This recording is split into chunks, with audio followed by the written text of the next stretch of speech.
Hi, my tubies. Sheila True Love here. Just got home from work not too long ago, like a good 30 minutes, 45 minutes ago, and I had some free time on my lunchtime, so I thought I would make this video real quick in terms of narcissistic injury when you have moved on.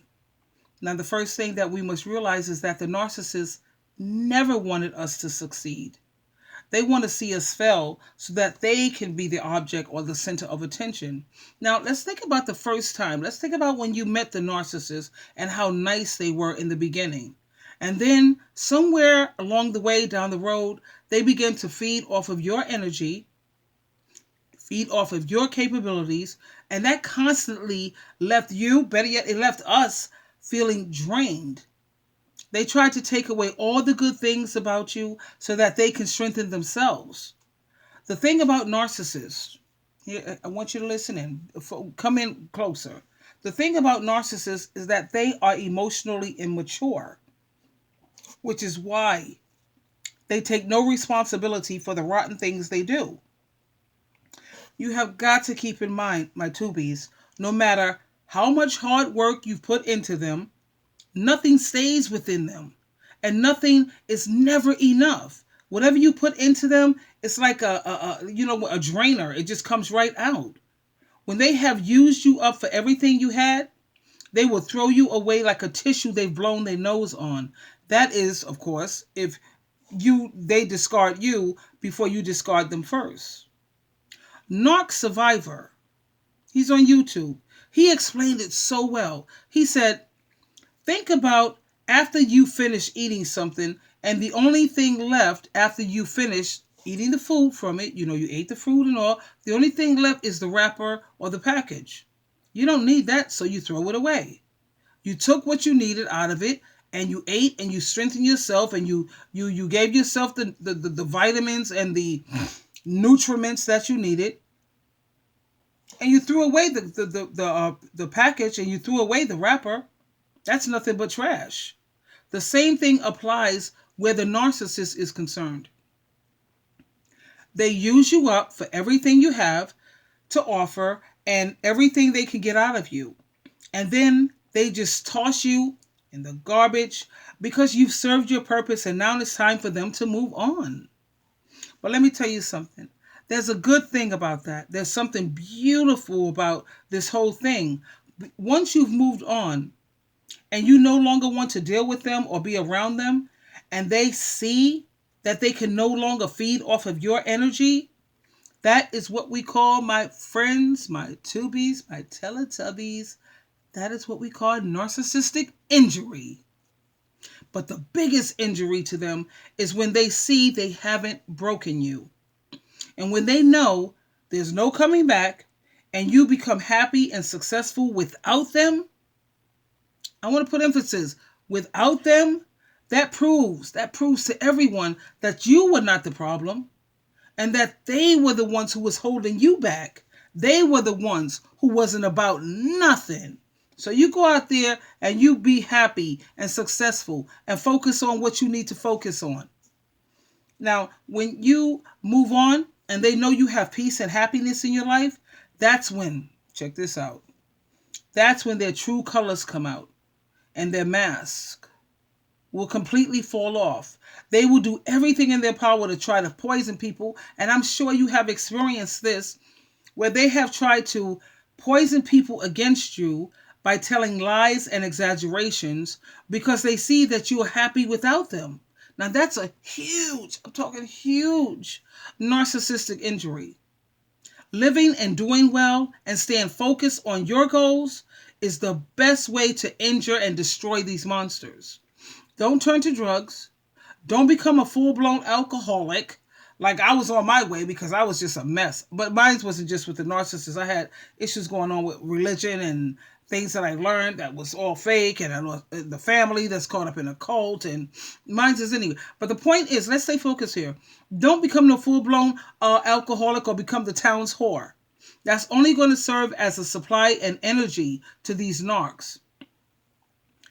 Now, I think you guys kind of like me because you've been on my channel. I've had some of you say that you come on my channel or you just discovered it. You like me. A lot of people said the reason why they like me, and this has come from at least 4 or 5 people, they said because I'm not so clinical. Other places that they have gone to, it sounds so clinical.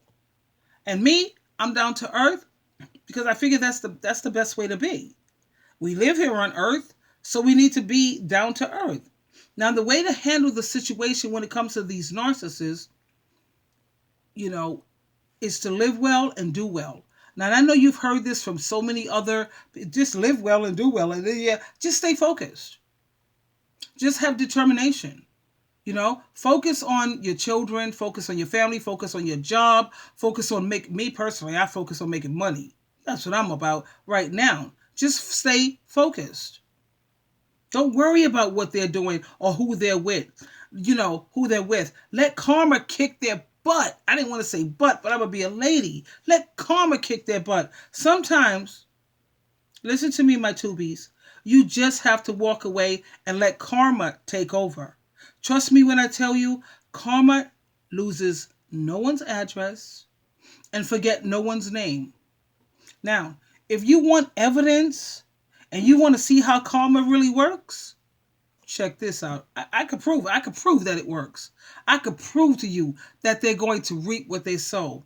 All I want you to do is listen to my videos. If you go back and type in narcissists always reap what they sow, listen up. And check out the other video, narcissists are reaping what they sow as we speak. And when you hear what's going on, you're going to say, whoa, whoa. Now, some of my tubies, they ask me, why did I take these calls or continue to talk to my ex-narcs? Why didn't I just go no contact, no contact? Now, the best way I can explain this is when people see or they hear evidence of things, they know you're not just talking out of your behind. I like to prove the things that I say and have the evidence to back things up. And when you hear these phone calls with my narcissists, the ones who was narc, treated me badly, like your narcs have treated you badly, I want you to hear. That's why I took these phone calls. That's why I put it out here on the channel. So when you get a chance to listen to those videos, you'll see that Sheila True Love, I'm not just pulling your leg when I tell you that karma ain't no joke.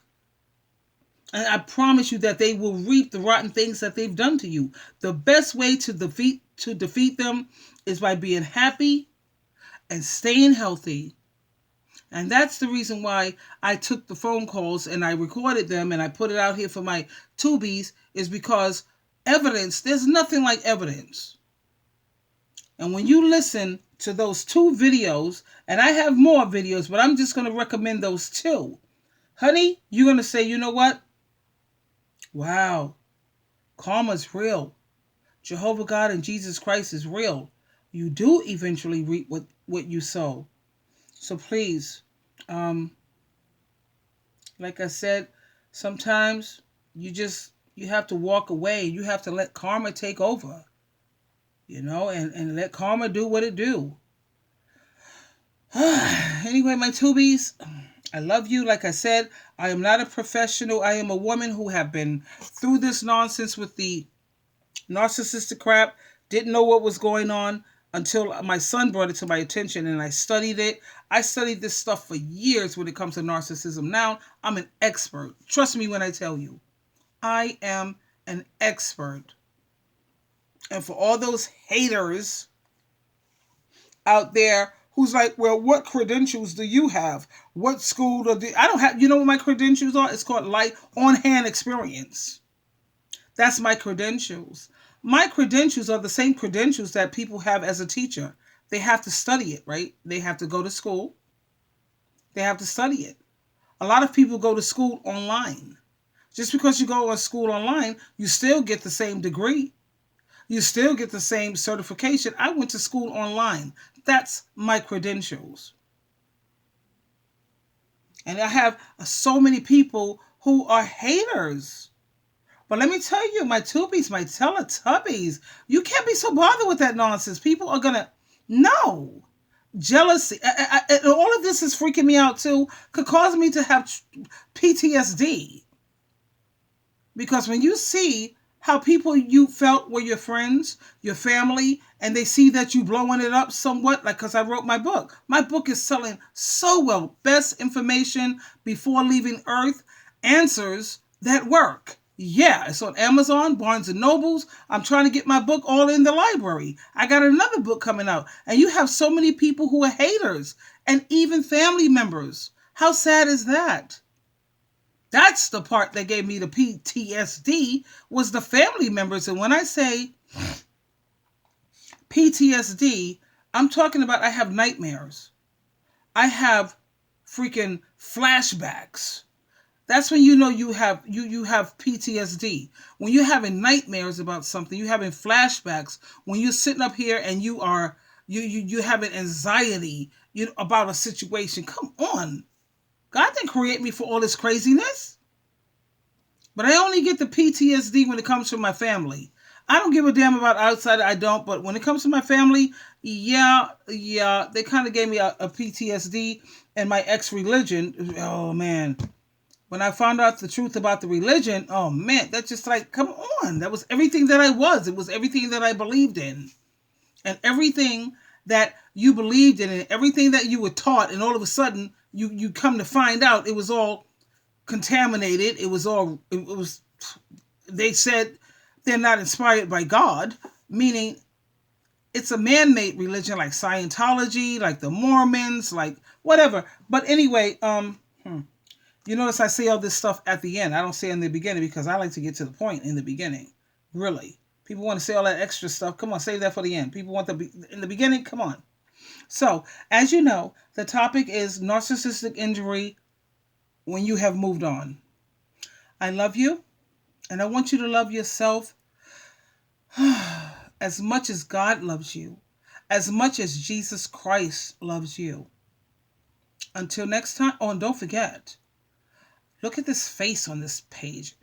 He's enraged. How many times have we experienced this type of freaking rage where they're losing control, foaming at the mouth, nose got stuff coming all out of it? Who the hell needs that? Throwing plates and stuff all against the wall and punching the closets all off the hinges and holes and oh no, we can't be so bothered.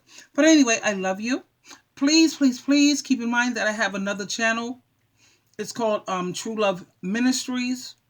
I would really appreciate it if you would support that channel. Just go check it out. Subscribe. Leave your comments. Do whatever you want to do. Tap dance. Do whatever you want to do.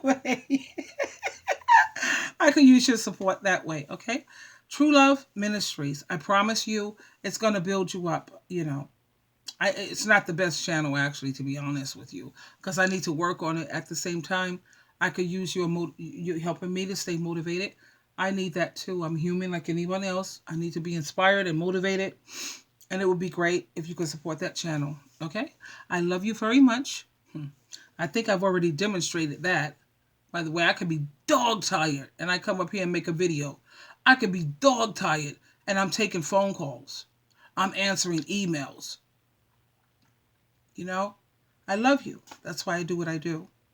Until next time, this is Sheila True Love. Bye for now. And remember, you always have a choice. Choose wisely.